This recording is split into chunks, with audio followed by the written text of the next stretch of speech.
Kapin 300 ka senior citizens sa Catalunan Grande sa Davao City ang nakapahimulos sa libreng serbisyo nga gihanyag sa ilang lokal nga kagamanan kaganina buntag.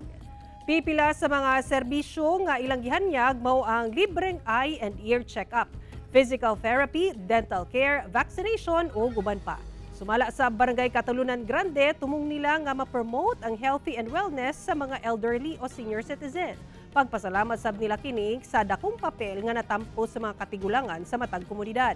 Samtang 5 ka walkers, quad canes ug 15 ka white canes ang gipangapod-apod alang sa mga elderly nga kabus. To promote healthy aging and wellness and health para ma-emphasize sa kanila na hindi sila naiwan sa community. Ay, lipay kayo ko kay ang akong anak nagamuni akong anak sabi niya, "Ma, punta doon kay libre na."